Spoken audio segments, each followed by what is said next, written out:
আসসালামু আলাইকুম প্রিয় শিক্ষার্থীরা, স্বাগতম তোমাদেরকে আরও একটি নতুন ক্লাসে।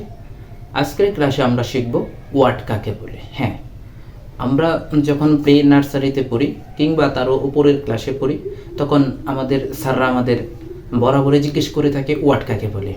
তো আর দেরি নয়, দেখো ওয়ার্ড কাকে বলে তার সংজ্ঞাটা আমি কি চমৎকারভাবে তোমাদেরকে বুঝিয়ে দিচ্ছি। ইয়েস, প্রথমত জানতে হবে আমাদের ওয়ার্ড শব্দের অর্থ কি। ওয়ার্ড শব্দের অর্থ হলো শব্দ।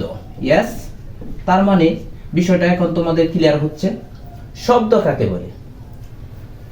সংজ্ঞাটা এরকম হতে পারে, কতগুলো লেটার বা বর্ণ পাশাপাশি বসে যদি সম্পূর্ণভাবে মনের ভাব প্রকাশ করে তবে তাকে ওয়ার্ড বা শব্দ বলে। ইয়েস, আশা করি বুঝতে পেরেছ।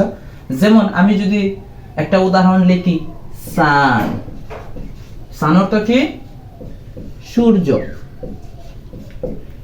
এটাকে যদি আমি অন্যভাবে লিখি, যেমন এন এস ইউ, তাহলে এটা কি কোনো শব্দ হলো? না। তার মানে এটি কোনো ওয়ার্ড বা শব্দ নয়। এই উদাহরণ থেকে আমরা বুঝতে পেলাম কোনো ওয়ার্ডকে শব্দ হতে হলে অবশ্যই তার একটা কি করতে হবে? পরিপূর্ণ অর্থ থাকতে হবে।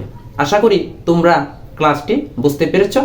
এর পরের ক্লাসে আমি আরও একটি ইম্পর্টেন্ট টপিকস নিয়ে আলোচনা করব ইনশাআল্লাহ।